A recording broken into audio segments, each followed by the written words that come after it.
إن الحمد لله نحمده ونستعينه ونستغفره ونعوذ بالله من شرور أنفسنا ومن سيئات أعمالنا من يهده الله فلا مضل له ومن يضلل فلا هادي له وأشهد أن لا إله إلا الله وحده لا شريك له وأشهد أن محمدا عبده ورسوله يا أيها الذين آمنوا اتقوا الله حق تقاته ولا تموتن إلا وأنتم مسلمون يا أيها الناس اتقوا ربكم الذي خلقكم من نفس واحدة وخلق منها زوجها وبث منهما رجالا كثيرا ونساء واتقوا الله الذي تساءلون به والأرحام إن الله كان عليكم رقيبا يا أيها الذين آمنوا اتقوا الله وقولوا قولا سديدا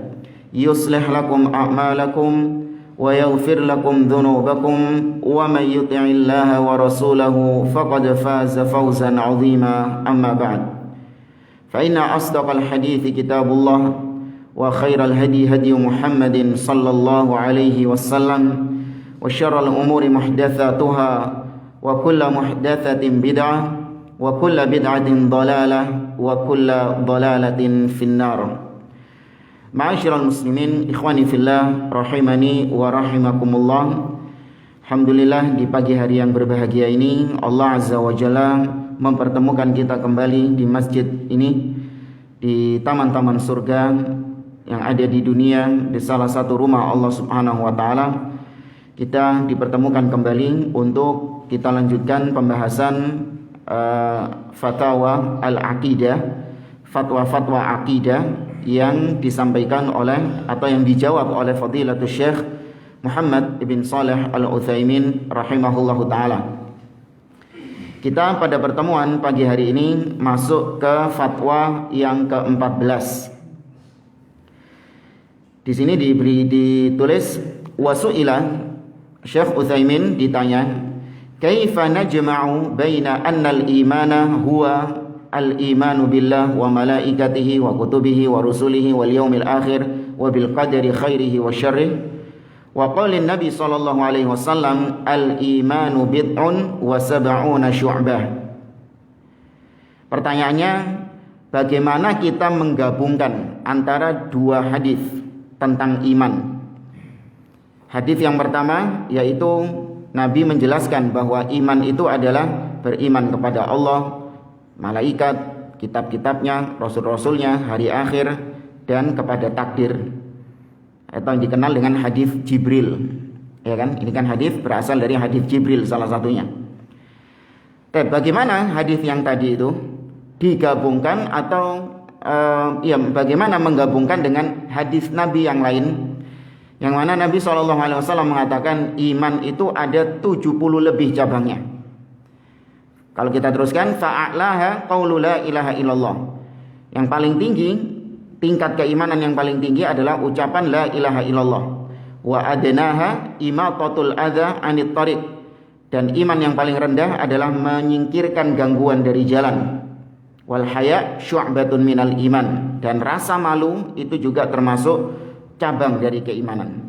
Nah, bagaimana cara menggabungkan dua hadis tentang iman tadi? Kok yang satu mengatakan iman itu rukun iman yang 6, sedangkan yang satu mengatakan iman itu 70 lebih cabangnya.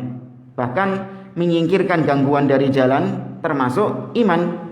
Padahal itu masuk rukun iman enggak itu? Ada enggak rukun iman menyingkirkan gangguan dari jalan? Enggak ada. Ini gimana kok kayak kusut gitu bagi sebagian orang, ya. Tapi bagi para ulama enggak. Tapi kita baca jawaban dari Syekh Muhammad bin Shalih Al-Utsaimin. Beliau mengatakan al-imanu alladhi huwa al-aqidatu usuluhu sittah wa hiya al-madhkuratu fi hadits Jibril alaihi salatu wassalam hina sa'ala an-nabi sallallahu alaihi wasallam 'anil iman. Faqala al-imanu an tu'mina billah wa malaikatihi wa kutubihi wa rusulihi wal yaumil akhir wa tu'mina bil qadari khairihi wa syarrihi.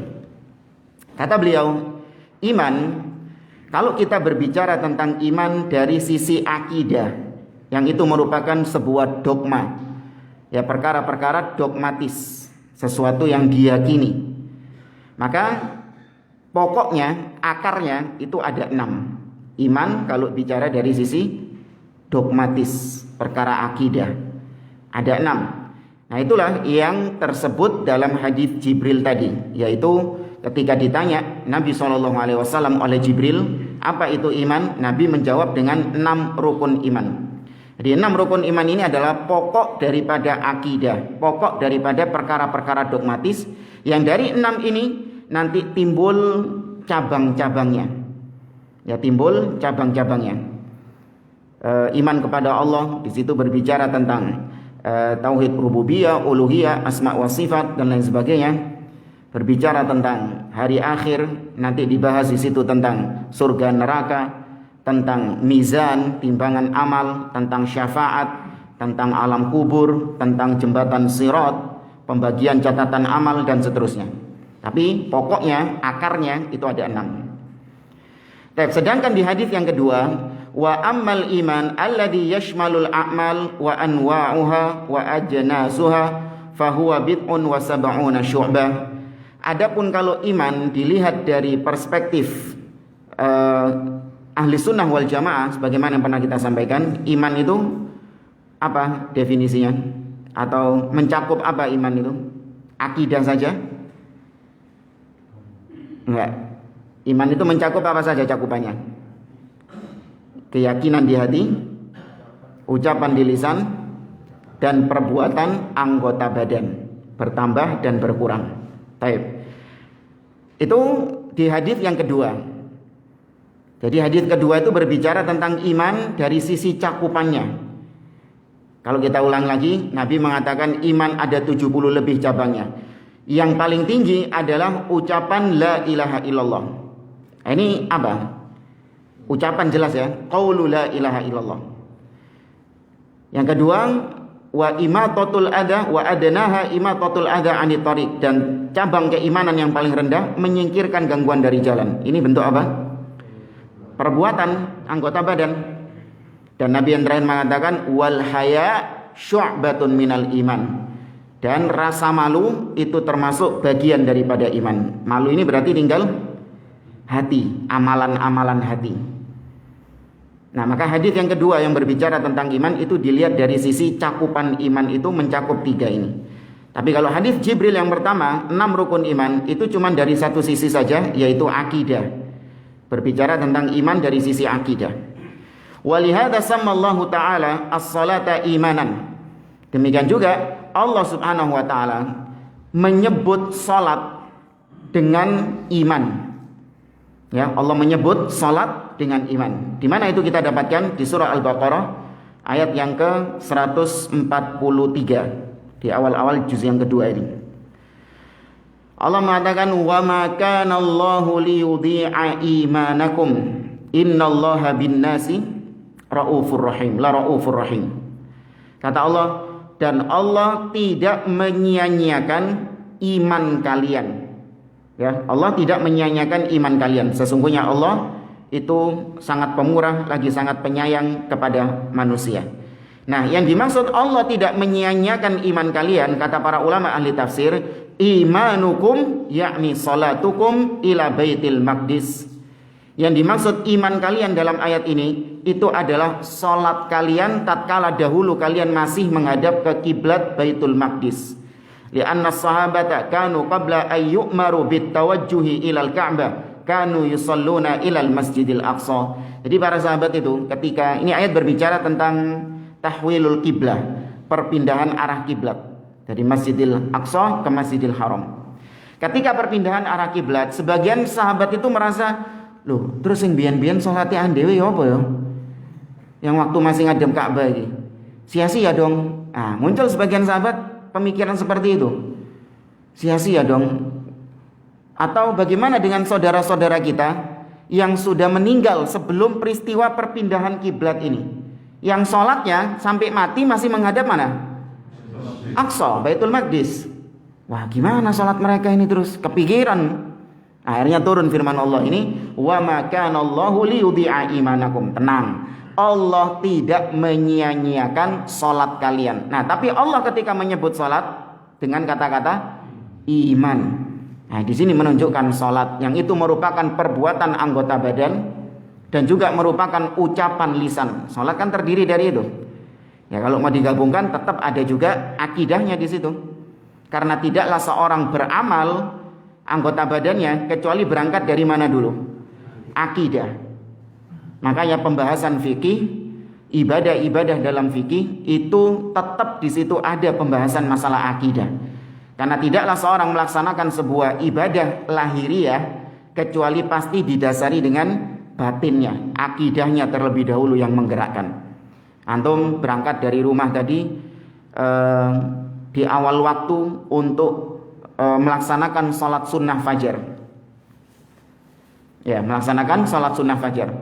Apa motivasi antum atau apa yang menyebabkan antum begitu semangat melaksanakan sholat sunnah fajar 2 rakaat sebelum subuh? Apa yang melandasi itu?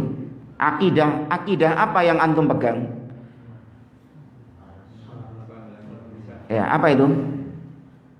Raka'atul fajri khairun minad dunya wa ma fiha. 2 rakaat salat fajar sebelum subuh lebih baik daripada dunia dan seisinya. Ini akidah enggak ini? Keyakinan enggak ini? Keyakinan. Antum yakin kalau melaksanakan salat subuh fajar qabliyah subuh itu lebih baik pahalanya, lebih besar pahalanya dari dunia dan apa yang ada di dalamnya. Baru antum melaksanakan salat subuh yang itu merupakan ibadah.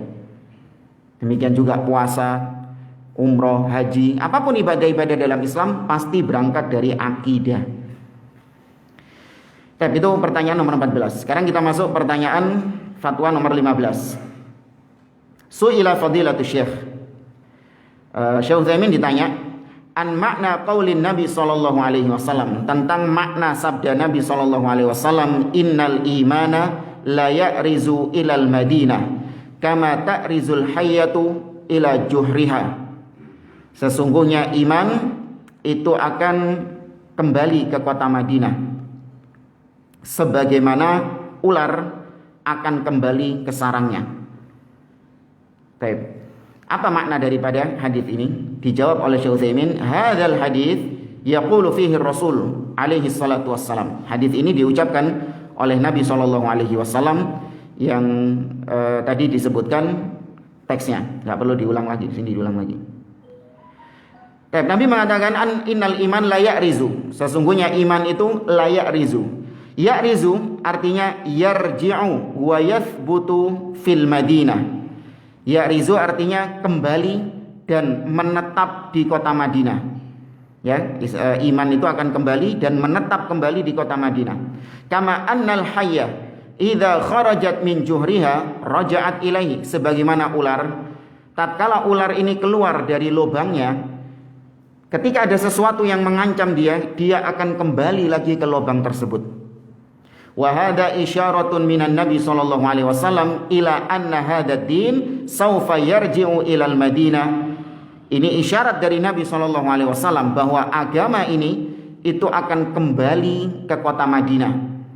Ya, agama ini setelah tersebar itu kembalinya lagi nanti ke kota Madinah. Ba'da an tufsida al-buldanul ukhra kama annal hayya takhruju wa tantashiru fil ardi thumma ba'da dzalika tarji'u ila juhriha.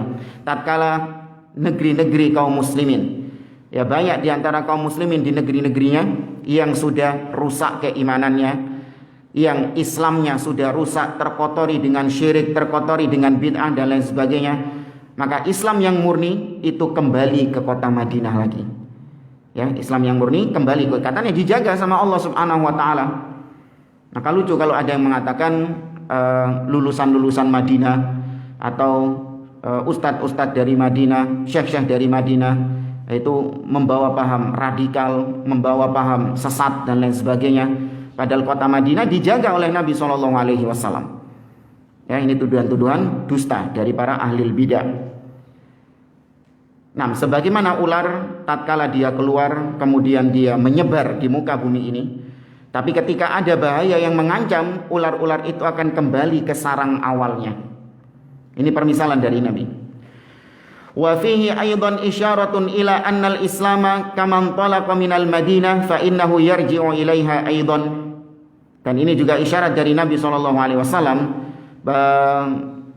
Islam maksudnya Nabi Islam, sebagaimana Islam itu awal mulanya menyebar dari Madinah, kemudian nanti kembalinya juga di Madinah. Karena Islam dengan kekuatannya, dengan kekuasaannya, itu awal mula penyebarannya itu dari Madinah, pusat penyebaran, epicentrum penyebaran. Oh gaya mari gempa ya. Pusat penyebaran Islam ini ada di Madinah, meskipun memang awalnya di Mekah. Ya, meskipun awalnya memang Nabi SAW menerima wahyu di kota Mekah, tapi Mekah ini hanya sekedar sebagai Nabi menerima wahyu. Islam tidak menyebar dari Mekah, paham ya? Islamnya tidak menyebar dari. Kenapa? Karena ketika di Mekah Nabi tidak memiliki kekuatan. Tadi Nabi tidak memiliki power, tidak memiliki sahabat-sahabat juga masih kecil jumlahnya. Sehingga bukan dari Mekah Islam ini menyebar. Tapi ketika Nabi hijrah ke Madinah, kemudian Nabi punya kekuatan, para sahabat juga semakin banyak, maka dari situlah Islam menyebar. Nah, wa sayarji'u ilaiha fi akhir zaman, dan akan kembali lagi iman itu ya, yang murni, Islam yang murni itu ada di Madinah. Ya, ini syarat dari Nabi SAW. Singkat saja. Kemudian yang ke-16, fatwa yang ke-16, wa su'ila fadilatuh. Syekh Utsaimin ditanya, hal yashhadu lirrajuli bil iman bimujarrad i'tiyadihi al masjid kama jaa fil hadits. Kata pertanyaannya, apakah seseorang sudah bisa dipersaksikan keimanannya, dipercaya keimanannya bahwa dia ini orang beriman hanya dengan sekedar dia ini biasa mendatangi masjid untuk melaksanakan sholat sebagaimana datang dalam hadis. Nah, ini muncul ya anggapan sebagian orang bahwa sholat yang dilakukan oleh seseorang di masjid dan lain sebagainya itu belum menjamin keimanannya katanya, sehingga ada orang sholat di masjid masih diragukan keislamannya. Apalagi yang sholat itu adalah sekelas penguasa, misalnya sekelas presiden, ketika sholat dianggap sebagai sebuah pencitraan. Ya, sholatnya presiden, sholatnya penguasa dianggap sebagai sebuah pencitraan katanya. Nah, ini ditanya di sini, apakah dengan sekedar sholat di masjid saja orang itu sudah bisa dipersaksikan keimanannya? Ya, maka dijawab oleh beliau, na'am, la syakka anna alladhi yahduru salawat fil masajid hadarahu lidzalik dalilun ala imanih. Kata beliau, tidak diragukan lagi. Iya, tidak diragukan lagi bahwa siapa yang menghadiri salat-salat 5 waktu di masjid, dia menghadiri salat waktu itu merupakan dalil, merupakan bukti tentang imannya. Li'annahu ma hamalahu ala ay yakhruja min baitihi wa yatakallafu al-mashi ila al-masjid illa al-iman billahi azza wa jalla. Karena apa yang menyebabkan dia itu memaksakan diri untuk berjalan berangkat ke masjid, kemudian dia sholat di masjid, kecuali karena keimanannya dia kepada Allah Subhanahu wa taala. Tapi kita ini manusia hanya menghukumi seorang dari zahirnya saja. Kita tidak diperintahkan oleh Allah Subhanahu wa taala untuk menghukumi seseorang dari batinnya. Karena memang itu bukan wilayah kita, jamaah. Nggak boleh antum katakan fulan sholat di masjid pencitraan. Tahu dari mana hatinya? Usama bin Zaid radhiyallahu taala anhu tatkala dalam suatu peperangan, dia pernah membunuh seorang yang mengucapkan la ilaha illallah, seorang kafir yang ketika sudah terpojok, ya sudah mau ditebas sama Usama, dia mengucapkan la ilaha illallah. Usama nggak percaya, Allah ini paling la ilaha illallah karena takut sama pedang. Nek memang niat opo kaget mangai. Kenapa nggak dari tadi mengucapkan la ilaha? Masuk akal nggak? Masuk akal. Sama seperti alasan sebagian orang yang mengatakan sholatnya presiden itu pencitraan. Masuk akal? Masuk akal. Karena banyak kamera. Difoto. Sehingga muncul tuduhan-tuduhan pencitraan. Masuk akal? Iya. Tapi perhatikan, ketika berita ini sampai kepada Nabi SAW, maka Nabi SAW menyemprot Usama bin Zaid. Nabi mengatakan, aqataltahu ba'da an qala la ilaha illallah. Apakah kau membunuhnya wahai Usama setelah dia mengucapkan la ilaha illallah? Usama mengatakan, innahu yakhafu sayfi atau kama qala. Wahai Nabi, sesungguhnya dia mengucapkan itu, innama qala dzalika khaufan minas sayf. Dia mengucapkan itu karena takut sama pedangku. Tapi apakah alasan yang meskipun masuk akal ini dibenarkan oleh Nabi SAW? Tidak. Agama ini bukan dibangun di atas akal. Nabi SAW mengatakan, hal syarahta sadrahu wa hal syaqaqta qalbahu. Apakah kau sudah belah dadanya dia? Apakah sudah kau sigar dadanya dia ini? Sehingga kau tahu maksudnya mengucapkan la ilaha illallah adalah karena takut sama pedangmu. Nah, ini sama dengan orang-orang yang menuduh sholatnya seseorang sebagai pencitraan dan lain sebagainya. Ucapkan kepada dia, apakah kau sudah belah dadanya dia? Ya, sama persis kasusnya dengan Usama bin Zaid. Baik, maka kita nggak diperintahkan untuk mengetahui isi hatinya, karena itu wilayahnya Allah Subhanahu Wa Taala. Justru ketika ada orang yang ngaku-ngaku tahu niat seseorang, nah ini berarti dia bersekutu dengan Allah dalam mengetahui isi hati manusia.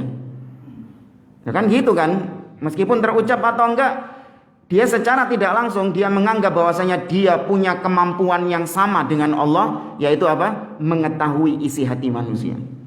Padahal yang tahu isi hati manusia cuman Allah Subhanahu wa taala. Innahu alimun bidzatis sudur. Dia mengetahui apa yang ada di dada manusia. Itu Allah tok itu. Muncul orang-orang zaman sekarang juga tahu isi hati manusia. Oh, pencitraan ini. Oh, enggak ikhlas ini berarti ini. Oh, Masya Allah ini. Menandingi Allah Subhanahu wa taala. Nah, maka kita cuma diperintahkan untuk menghukumi zahirnya saja. Adapun niat itu urusan masing-masing. Karena ya dulu pernah bikin statement yang membingungkan sebagian orang. Nah, dulu pernah bikin status di medsos itu berapa tahun yang lalu. Bikin geger banyak teman-teman. Ana bilang kayak gini. Sedekah apa sih? Seorang sedekah nyumbang sedekah ke masjid. Kata-katanya itu nanti soalnya kalau ini antum nggak bingung. Saya pingin antum bingung juga. Tulisannya gini, bagi saya seseorang yang sedekah ke masjid dengan nominal 10 miliar tapi riya itu lebih baik daripada yang sedekah ke masjid 1.000 rupiah ikhlas. Saya ulangi ya. Dapat bingungnya antum. Emang itu tujuannya. Tapi saya mengatakan bagi saya sedekah, seorang sedekah 10 miliar kasih ke masjid, tapi dia riya. Yang niatnya dia ketika sedekah itu ingin pujian manusia, biar supaya dibilang dermawan. Orang ini yang nyumbang 10 miliar dengan riya lebih baik daripada yang 1.000 rupiah atau 10 rupiah tapi ikhlas. Kualik Ustaz gitu kan. Wah, habis itu bener. Ini banget bawa omongan-omongan fitnah. Padahal kalau dicermati, saya katakan apa? Bagi saya. Dan kebetulan saya ketika itu pengurus masjid. Nah, iya. Nah, pengurus masjid ini butuh uang apa butuh ikhlas? Butuh uang jamaah. Ikhlas itu urusannya dia sama Allah Subhanahu wa taala. Gak ikut-ikut dan anak gak tahu mana yang ikhlas, mana yang enggak. Saya cuma ngelihat zahirnya. Ketika dia nyumbang 10 M, waduh. Alhamdulillah ini. Yang nyumbang 1.000, waduh kapan dadi masjid iki Mas? Padahal bagi orang yang nyumbang masing-masing tadi, yang sedekah tadi, yang 1.000 tentu lebih mulia daripada yang 10M tadi. Nggak ada nilainya yang 10M ini di sisi Allah. Tapi ini kita bicara di sisi saya yang tidak mengetahui apa isi hati seseorang. Dan emang ada ya kalau nyumbang ke masjid itu takmirnya mesti nanya, ikhlas gak mas? Ada gitu kan? Nggak ada, terima saja. Iya, inti mau ria, mau minta pujian, itu urusan inti sama Allah, penting fulusnya sini. Gitu. Ya, itu maksudnya. Tapi jangan dianggap, oh berarti riak boleh, enggak. Ya, tetap ikhlas. Kalau dilihat dari keutamaannya tetap ikhlas. Dan sehingga orang-orang munafik yang mereka sholat di masjid juga, ya, apakah bisa kita persaksikan keimanan dia? Orang munafik dia sholat di masjid, apakah kita katakan dia mukmin atau kafir? Mukmin, karena kita nggak tahu kalau dia munafik, ya nggak? Munafik ini apa sih? Menyembunyikan kekufuran dan menampakkan keimanan. Dan kita nggak dosa, misalnya ada fulan munafik, dia menyembunyikan kekufurannya, kemudian dia sholat di masjid, rutin dia sholat di masjid, kita persaksikan keimanannya, apakah kita dosa? Nggak dosa. Kecuali kalau memang munafik-munafik yang sudah divonis sama Allah Subhanahu wa Ta'ala. Dan itu pun Allah ketika memberitahu, membocorkan tentang nama-nama orang munafik di kota Madinah, sebelumnya Nabi dan para sahabat-sahabatnya nggak tahu siapa orang-orang munafik ini. Allah Azza wa Jalla mengatakan dalam surah At-Taubah, la ta'lamuhum illallah. Ya, orang-orang munafik itu kalian tidak mengetahuinya kecuali Allah Subhanahu wa taala. La ta'lamuhum wallahu ya'lamuhum. La ta'lamunahum wallahu ya'lamuhum. Kalian tidak mengetahui siapa saja orang-orang munafik itu, Allah yang mengetahui mereka. Dibocorkan sama Allah Subhanahu wa taala. Nah, maka kaidahnya, muncul kaidah dalam fikih, al-yaqin la yazulu bisyak. Sesuatu yang sudah diyakini, sudah tetap keyakinannya, tidak bisa hilang dengan keraguan-raguan. Nah, ini kaidah, salah satu kaidah yang universal, kaidah yang besar dalam Islam. Seorang ketika dia sholat, itu tanda keimanan dia dan diyakini tentang keislamannya. Iya enggak? Itu sudah diyakini, dia ini Islam. Apa tanda Islamnya? Dia melaksanakan sholat. Baik. Kemudian muncul keraguan-raguan bahwa dia ini bukan Islam, ya, bahwa sholatnya ini pencitraan. Apa itu? Ini pakai kamera, terus dia update di medsos, terus dia ini apa gitulah, pokoknya ada muncul indikasi-indikasi keraguan-raguan bahwa dia ini mukmin. Nah, yang yakin tadi bahwa dia ini Islam nggak bisa hilang dengan yang ragu-ragu ini tadi, nggak boleh. Nggak boleh dikafirkan orang ini karena keraguan-raguan ini. Sesuatu yang yakin itu baru bisa hilang dengan sesuatu yang yakin juga, baru bisa hilang. Kalau dengan syak, dengan ragu nggak bisa hilang. Contoh dalam kasus fikih misalnya, antum tatkala melaksanakan sholat, antum yakin dalam keadaan suci, ya enggak? Ketika sholat ini, antum sudah yakin dalam keadaan suci, mari wudu kok. Kemudian muncul syak, apakah antum ini buang angin atau tidak? Muncul keraguan-raguan. Nah, yang ragu-ragu ini apakah bisa menghilangkan yang yakin bahwa antum masih dalam keadaan suci? Nggak bisa. Antum syak, ngentut gak ya? Ngentut gak ya? Syak ini. Teruskan sholatnya. Kecuali kalau sudah ada sesuatu yang yakin juga, baru itu bisa mengalahkan yang yakin sebelumnya. Apa itu? Mambu, bunyi, ya. Nah, dan seterusnya. Dan seterusnya. Yang memang itu meyakinkan, ya. Atau ada orang ngamuk biasanya, sebelah kita marah, itu salah satu tanda, ya, yakin. Adapun kata beliau, wa amma qaulus sa'il kama jaa fil hadis. Di pertanyaan ini, sang penanya mengatakan seperti di dalam hadis. Ada kata-kata kama jaa fil hadis, seperti di dalam hadis.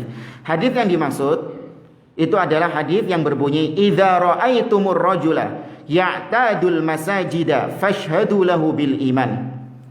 Kata hadis ini, apabila engkau melihat ada seseorang yang terbiasa ke masjid, maka persaksikan dia itu mukmin.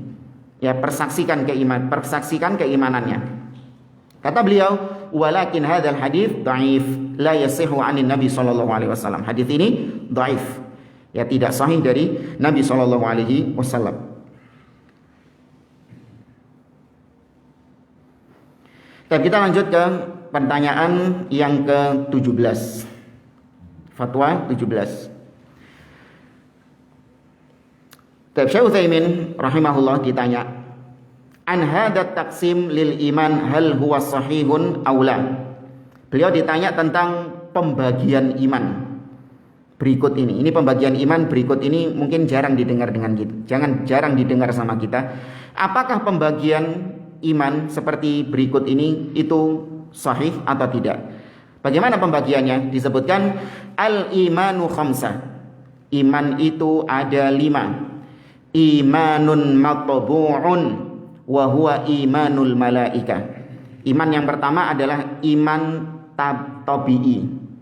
Tabiat. Tabiat ini apa ya? Ya, settingan awalnya, standarnya. Sudah settingannya itu memang tabiatnya memang gitu. Manusia settingannya itu cinta dunia, hubbul wa yuhibbunal mala hubban jamma misalnya. Itu tabiatnya manusia itu. Ya, settingannya. Nah, iman yang secara tabiat ini sudah disetting sejak awal tabiatnya memang dia beriman. Nah, itu settingan imannya para malaikat. Yang pertama ini. Kemudian yang kedua, imanun maksum, iman yang maksum, yang terjaga. Wa huwa imanul anbiya. Nah, model kedua ini adalah keimanannya para nabi. Yang ketiga, wa imanun makbul wa huwa imanul mu'minin. Yang ketiga adalah iman yang diterima. Ya, keimanan yang diterima. Dan keimanan model ini adalah imannya orang-orang mukmin. Ya, keimanan yang diterima. Lawannya wa imanun mardud, keimanan yang tertolak.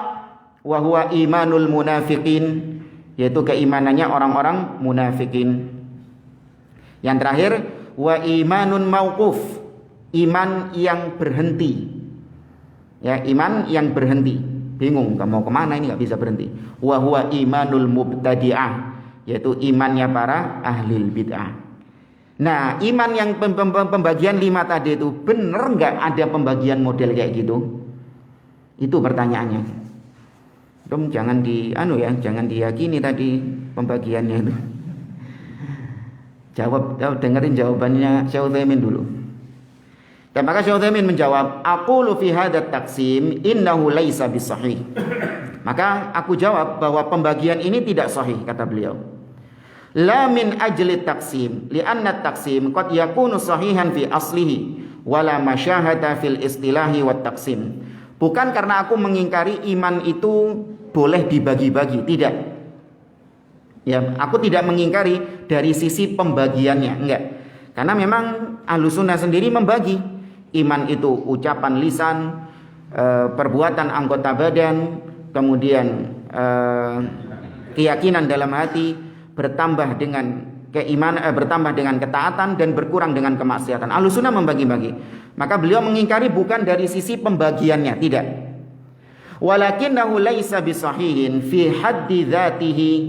Tapi yang tidak sahih itu adalah membatasi keimanan-keimanan tadi pada malaikat, terus anbiya, munafik, ahlul bid'ah, itu yang diingkari sama beliau. Contohnya. Fa innal munafiqin qad nafallahu al-imana anhum fil Qur'an. Faqala ta'ala wa minan nasi may yaqulu amanna billahi wa bil yaumil akhir wa ma hum bimumin. Memang benar. Keimanannya orang-orang munafik tadi di pembagian itu disebutkan munafik ini imanun mardud, yang tertolak. Nah, ini benar. Karena Allah mengatakan sendiri dalam firman-Nya, wa minan nas, di antara manusia, maksudnya orang-orang munafik, ada yang mengatakan kami beriman kepada Allah dan hari akhir, wa ma hum bimu'minin. Allah meniadakan, menafikan keimanan mereka, mereka bukan orang-orang beriman. Ditolak keimanannya sama Allah. Wa imanul basyari matbu'un alaihi. Nah, tadi disebutkan malaikat itu imannya tabi'i, tabiat. Padahal gak cuman malaikat saja yang imannya tabiat. Manusia itu keimanannya juga tabiat. Sejak awal sudah disetting iman manusia ini. Apa dalilnya?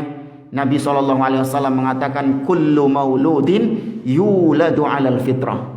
Setiap bayi yang lahir dilahirkan dalam keadaan fitrah. Fitrah di sini di atas keimanan yang lurus.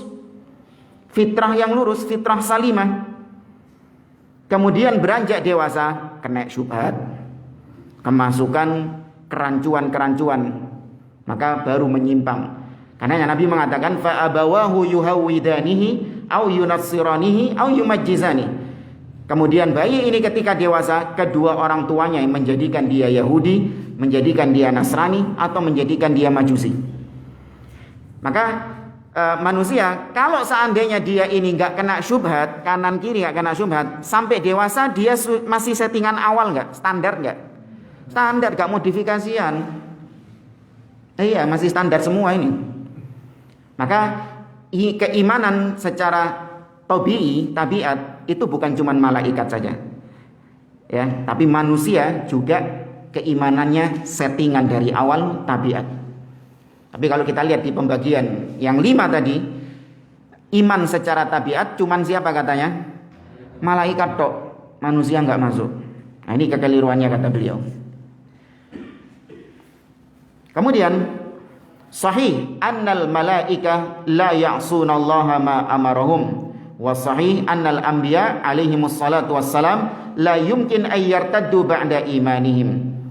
Kemudian iman maksum, iman yang terjaga. Tadi di pembagian yang 5 itu, iman yang maksum cuman siapa? Anbiya.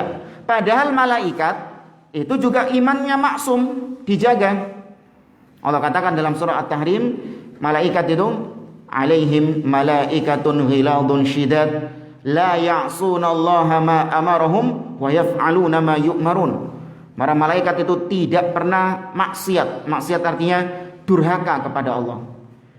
Tidak pernah membangkang durhaka kepada Allah.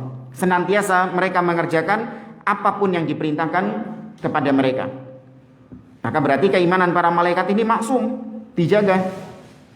Ya, nggak ada malaikat yang murtad, sebagaimana Nabi nggak ada yang murtad setelah keimanannya. Maka kalau ada khurafat, ada malaikat dulu membangkang, kemudian dihukum sama Allah ke muka bumi ini. Malaikat siapa itu? Enggak, kalau Harut Marut ini memang ditugasin sama Allah bukan karena dia membangkang. Lucifer. Oh, iya. Ini campur sama akidahnya ahlul kitab.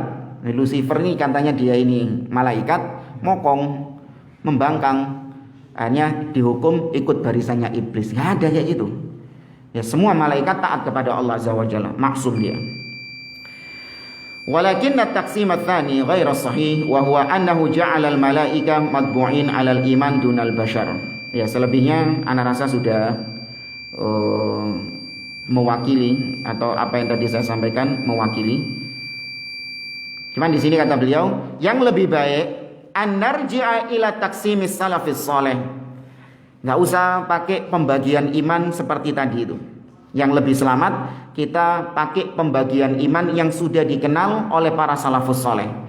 Li'annahu huwa taqsim alladhi yakunu mutabiqan lil kitabi was sunnah lil ijma' alaih. Karena pembagian yang sudah disepakati oleh para ulama-ulama salaf dari zaman tabi'in dan seterusnya itu sesuai dengan Al-Quran, As-Sunnah dan ijma' mereka, yaitu wa huwa annal iman qaulun bil lisan wa amalun bil arkan wa i'tiqadu bil janan, yaitu ucapan hati, amalan anggota badan dan keyakinan di dalam hati. Ya, pakai pembagian iman yang ini saja. Ya, karena ini sudah berlaku sejak salaf terdahulu. Hadirin yang dimuliakan oleh Allah Subhanahu wa taala, fatwa yang ke-18 ini panjang sampai 4 halaman. Nggak mungkin juga kita bahas sekarang tentang rajulun yuwaswisu lahu syaitan biwasawis azimah fima yata'allaqu billah. Seorang yang dibisik-bisiki sama syaitan dengan bisikan-bisikan yang sifatnya itu tentang Allah Subhanahu wa taala, sesuatu yang berkaitan dengan Allah Subhanahu wa taala. Seperti misalnya man khalaqallah. Siapa yang menciptakan Allah? Ngono. Ada bisikan-bisikan dari syaitan itu yang bisakah Allah menciptakan sesuatu yang sepadan dengan dia? Ada gitu. Itu bisikan-bisikan dari syaitan. Kalau Allah bisa, maka berarti ada selain Allah yang setara dengan dia. Tapi kalau Allah nggak bisa, berarti Allah itu tidak maha mampu. Allah bukan ala kulli syai'in qadir, karena dia tidak bisa menciptakan sesuatu yang sepadan dengan dia, atau yang lebih besar daripada dia. Berarti dia tidak ala kulli syai'in qadir. Nah, ini was-was dari syaitan atau bisikan-bisikan dari syaitan. Jamaah yang dimuliakan oleh Allah, mungkin sisa waktu bisa kita manfaatkan untuk soal jawab. Barang mungkin ada yang ingin ditanyakan, tafadhol. Ya.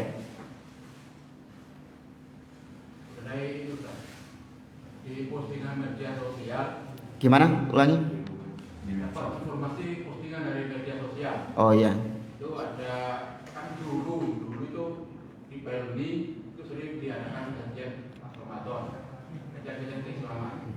Nah, kemudian dalam situs di media sosial itu ungkapan atau ucapan dari yang melarang pengajian di Pelni itu pada awalnya mengaku sebagai seorang muslim.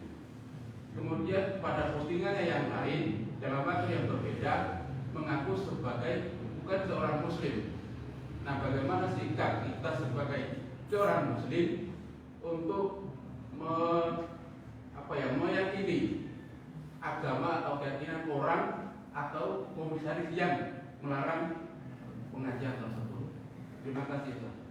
Ya, sebenarnya meskipun nggak ada kasus pelarangan kajian pun juga, kalaupun dia pernah mengaku ya sebagai seorang non muslim, maka jelas-jelas itu juga sudah mengeluarkan dirinya dari Islam. Ya, otomatis tatkala seorang apalagi menyiarkannya ya, apalagi dipublikasikan sama dia bahwa saya penganut agama tertentu. Ya, ini tanpa ada kasus-kasus yang pembatalan kajian atau apa, nggak bicara tentang itu. Dari sisi situ saja itu sudah dia kafir, keluar dari Islam dengan pengakuannya sendiri. Ya, namun apabila kedepannya dia mungkin bertobat kepada Allah Subhanahu wa taala dan menghapus apa yang dahulu dia publikasikan bahwa dia itu adalah seorang non muslim, itu dihapus sama dia. Kemudian kita lihat perbaikan-perbaikan yang dia lakukan, maka ya kita persaksikan keimanannya. Namun kalau ternyata setelah itu dia masih tetap menampilkan publikasinya yang dahulu, tweetnya yang terdahulu bahwa dia adalah seorang non muslim, maka dihukumi sesuai zahirnya dia non muslim. Bukan kita maknanya mengkafirkan, enggak. Dia sendiri yang mengaku sebagai non muslim. Oh iya, itu kan dulu. Nah, kalau dulu sebagai salah satu bentuk tobatmu dari itu, klarifikasimu dari itu, hapus itu. Itu aib itu. Ya kan? Sesuatu yang tercela dihapus sebagai bentuk bahwa kau benar-benar serius ya ikut berpartisipasi dalam kegiatan-kegiatan yang sifatnya di situ adalah kemungkaran. Kenapa kita sebut kemungkaran? Disebabkan karena kegiatan-kegiatan seperti itu adalah bid'ah di dalam agama. Ya, bid'ah di dalam agama. Nabi SAW, para sahabat dan para ulama-ulama setelahnya tidak pernah satupun mereka ini menjadikan hari khusus untuk memperingati momen-momen tertentu di dalam agama Islam selain Idul Fitri dan Idul Adha. Ya, tidak ada momen-momen seperti itu di dalam agama kita.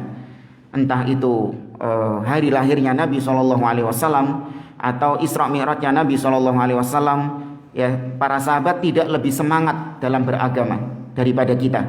Mereka orang-orang yang semangat mengamalkan amalan-amalan. Seandainya memang itu adalah sebuah amalan yang mulia, para sahabat yang terlebih dahulu melaksanakan hal tersebut. Apa yang menghalangi mereka? Nah, itu pertanyaan besar ya. Maka tanyakan, apa yang menghalangi para sahabat untuk tidak melakukan hal itu? Padahal mereka mampu. Mereka juga ada momen. Tiap tahun mereka melewati enggak? Melewati tanggalnya. Tanggalnya pun juga di dalam sejarah masih ngeblur. Iya, tanggalnya Isra dan Mi'raj ini masih ngeblur, nggak jelas. Bukan berarti peristiwanya nggak jelas, enggak. Penetapan tanggalnya ini bulan apa nggak jelas. Antum buka Al-Bidayah wan Nihayah yang dikarang oleh Imam Ibnu Katsir rahimahullah. Ada banyak perspektif dari para ulama ahli sejarah. Ada mengatakan bulan Ramadan, ada yang mengatakan bulan Rabiul Awal, ada yang mengatakan bulan Jumadal Ula dan seterusnya. Ya banyak perspektif dari para ulama ahli sejarah. Itu menandakan bahwa kemuliaan malam Isra Mi'raj itu hanya berlaku ketika malam peristiwa itu saja, tidak berulang di tahun-tahun berikutnya. Iya, hanya mulia ketika malam itu saja. Apa tandanya? Tidak ada syariat ibadah khusus yang Allah syariatkan di tahun-tahun berikutnya. Kalau ada ibadah khusus yang Allah syariatkan di tahun-tahun berikutnya, maka berarti itu malam kemuliaannya bukan cuma ketika itu saja, tapi di tahun-tahun berikutnya juga mulia. Seperti misalnya turunnya Al-Quran, malam turunnya Al-Quran. Syahrul Ramadan alladzi unzila fihi Al-Quran. Bulan Ramadan, bulan diturunkannya Al-Quran. Kapan? Inna anzalnahu fi lailatul qadar. Kami turunkan Al-Quran pada malam Al-Qadar. Malam ketika turunnya Al-Quran mulia enggak? Malam yang penuh berkah enggak? Nah, keberkahannya itu berlanjut di tahun berikutnya. Kenapa? Hah?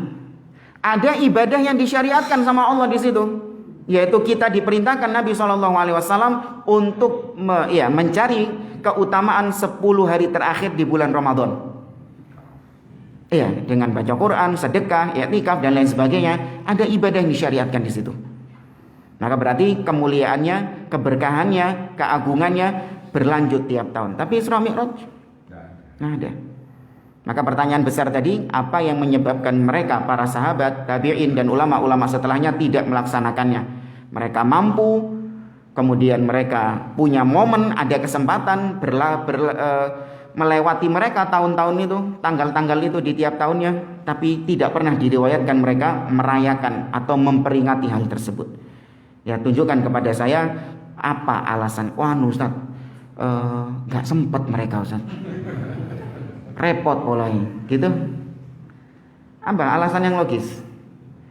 Ustaz, mereka nggak punya biaya buat mengadakannya, gitu. Kurang dananya, gitu. Mereka nggak kepikiran. Oh, Masya Allah, ente bisa kepikiran. Apakah ketika Abu Bakar, Umar, para sahabat-sahabat dihidupkan kembali di zaman sekarang, kemudian ngelihat sebagian orang memperingati hari-hari tersebut, akankah Anda mengira mereka, para sahabat, mengatakan, iya yo, lapo biyen adewe kak nginian. Kok gak kepikiran sih? Masa saling menyalahkan satu dengan yang lain? Lebih canggih orang-orang sekarang ini, bisa kepikiran merayakan seperti ini, inovatif. Nah, ya. Ya, itu pertanyaan besar. Kalau dijawab, oh sama itu Ustaz, pakai YouTube, disuting, ceramah pakai mic, haji naik pesawat, mesti gitu. Larinya mesti ke sana. Ndak awamnya, ndak ustadznya, mesti jawabnya situ. Iya. Mesti larinya ke sana. Ndak awamnya, ndak ustadznya juga. Oh, berarti mic itu bid'ah, berarti ini YouTube itu bid'ah, masjid pakai speaker itu bid'ah, haji pakai pesawat itu bid'ah, suruh naik onta. Ustadz sih ngomong gitu. Oh, orang awamnya oke lah. Iya. Ini ustadznya dengan gelar yang mentereng. Maka kembalikan ke pertanyaan tadi, apakah para sahabat Nabi mampu kajian di YouTube? Mampu Bilal azan dengan mikrofon? Mampu nggak? Loh, nggak bisa, nggak mampu, nggak ada mic-nya kok. Nggak ada mic-nya. Ya sudah selesai. Berarti itu alasannya kenapa para sahabat nggak punya channel YouTube. Iya. Kenapa Bilal nggak pakai mikrofon ketika adzan? Itu alasan logisnya, karena memang mereka nggak mampu. Bukan berarti nggak mampu secara kemampuan fisik mereka, ya bisa saja. Tapi karena memang fasilitasnya nggak ada. Iya, mau kemana mereka? Kalaupun punya HP ya juga, mau dicas di mana, mau beli paket di mana internetnya.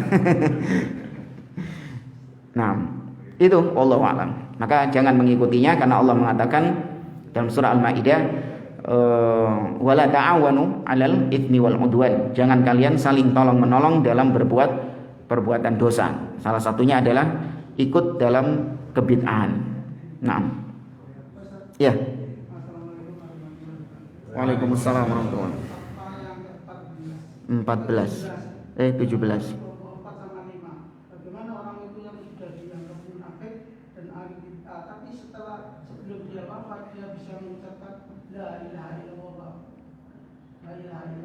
Iya.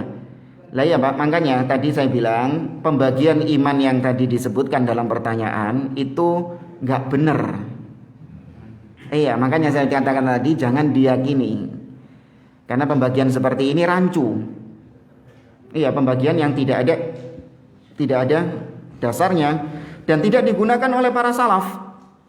Ya, pembagian iman seperti ini tidak digunakan oleh para salaf. Sebagiannya memang kelihatan benar, tapi ternyata crash, bertabrakan antara satu dengan yang lain. Bagaimana dikatakan malaikat itu imannya settingan? Iya benar, malaikat itu imannya memang sudah disetting.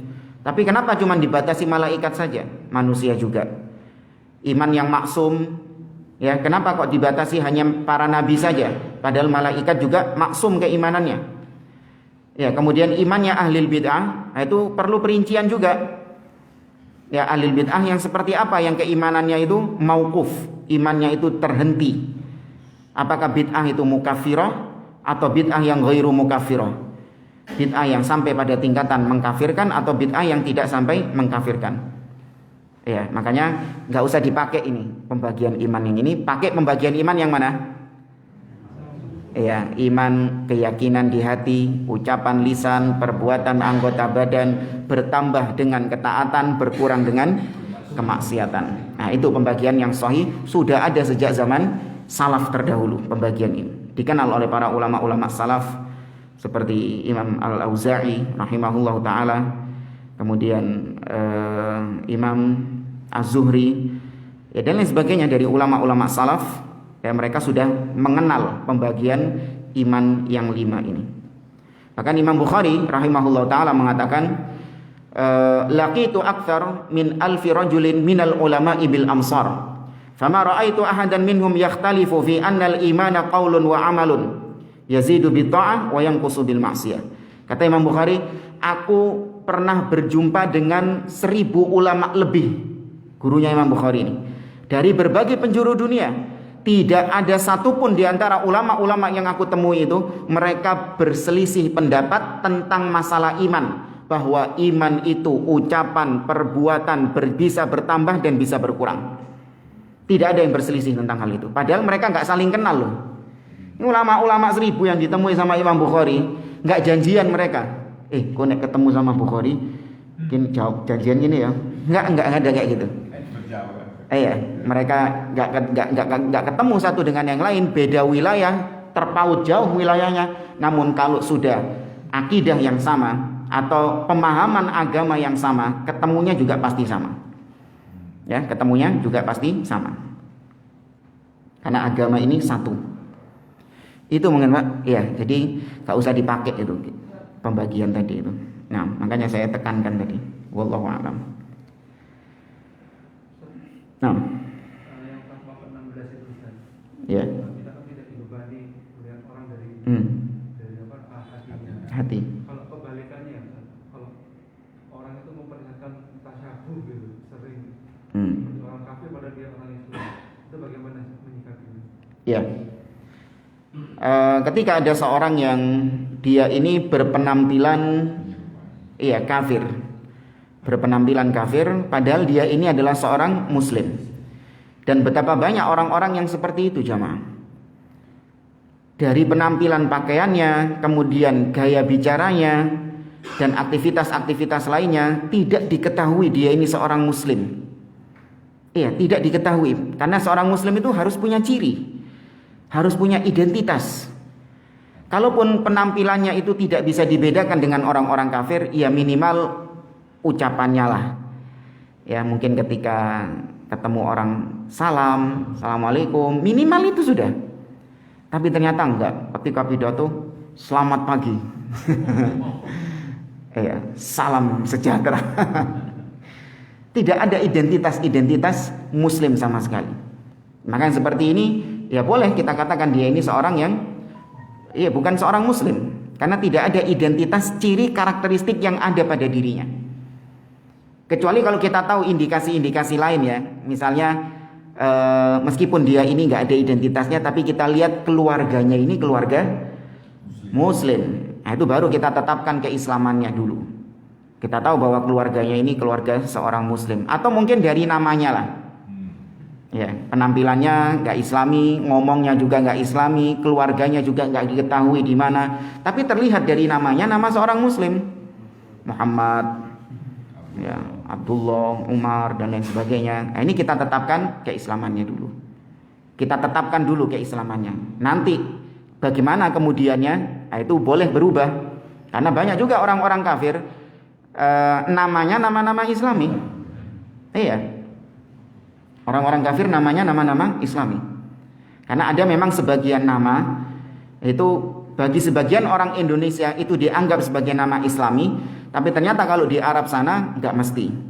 Seperti nama-nama nabi dari Bani Israel, Yusuf, Yakub, Daud. Nah, itu dianggap nama-nama islami di sini. Iya, tapi kalau di Arab sana atau di dunia luar, Timur Tengah pada khususnya, itu nama umum dipakai sama orang-orang ahlul kitab juga. Apalagi kalau di Inggris kan, nah itu baru berbeda. Ya, David, kemudian Jacob, Joseph, dan lain sebagainya. Tapi intinya kita melihat dari zahir itu tadi, kalau memang sesuatu ada indikasi bahwa dia ini seorang muslim, kita tetapkan keislamannya. Tapi kalau tidak, sama sekali gelap gulita Ustaz, gak ada yang bisa ditetapkan keislaman dari orang ini. Dari gaya berpakaian, bahkan gaya berbicara, kemudian keluarganya juga dikenal dia ini keluarga yang liberal misalnya gitu. Ya, kita tidak menetapkan keislaman darinya. Nah, wallahu a'lam. Yang lain? Terakhir Ustaz. Iya.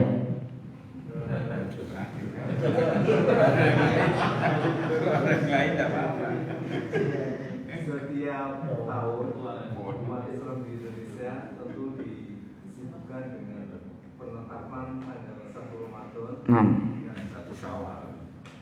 Ini tentu kita harus tetap komitmen di atas sunnah bahwasanya penetapan itu ada di tangan pemerintah. Demikian Ustaz. Pertanyaannya apa tadi? Pemberitahuan. Oh. Menepis keraguan umat Islam. Ada ormas-ormas yang menetapkan Ustaz. Nah, sebagian orang menganggap bahwa iya kita ini mau taat sama pemerintah kalau pemerintahnya benar.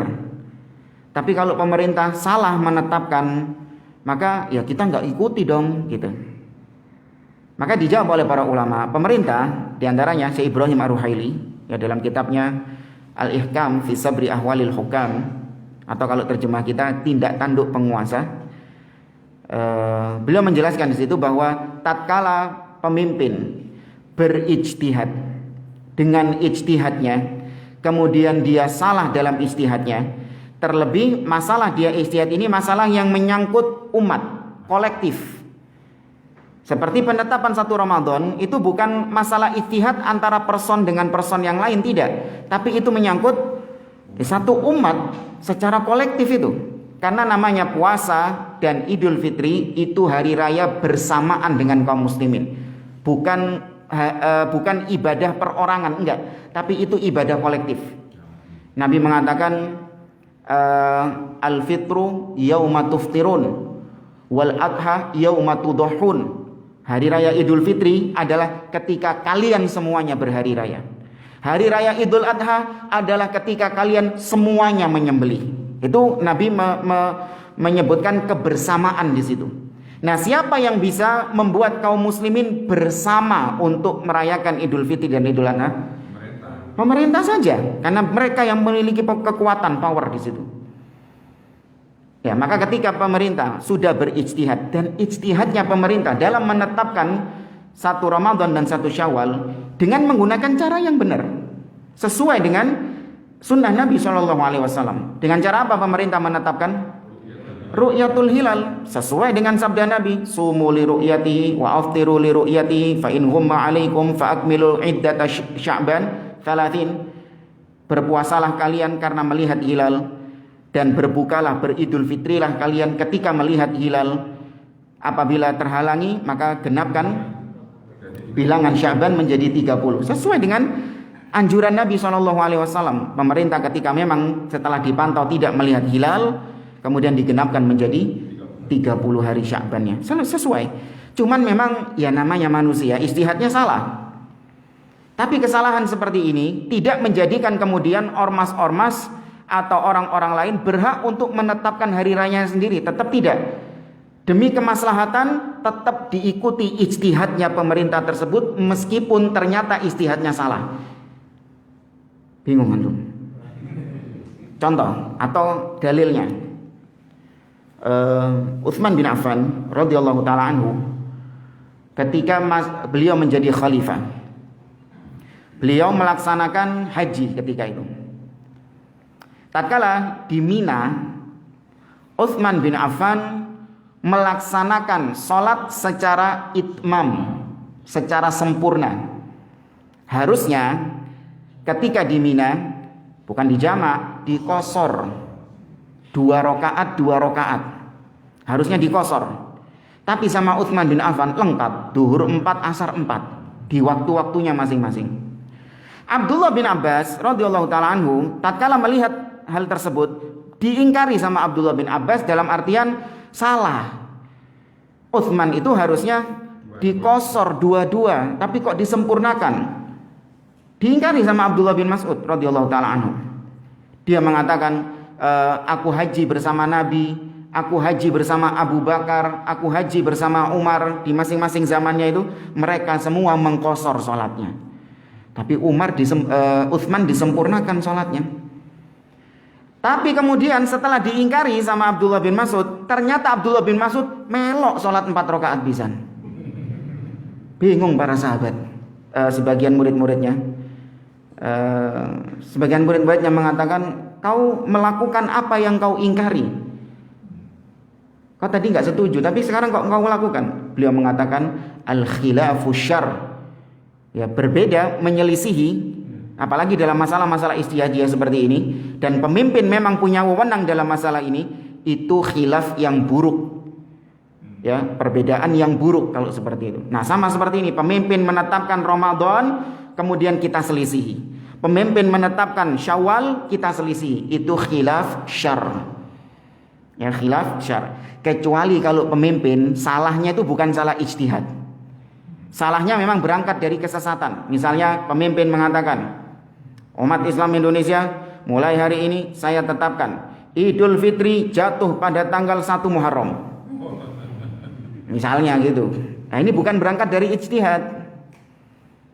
Ramadan mulai hari ini diganti bulan depan saja, karena sekarang masih pandemi. Iya, jangan bulan April ini, nanti bulan Mei saja, karena masih pandemi, diundur. Ya, ini baru kita tidak mentaatinya, ya, kalau seperti ini. Tapi kalau itu berangkat dari ijtihad, tetap kita taati ketetapan penguasa dan tidak mengikuti keputusan-keputusan ormas, karena mereka nggak punya wewenang di situ. Ini wewenangnya penguasa. Hadza wallahu a'lam bishawab. Ana cukupkan sampai di sini.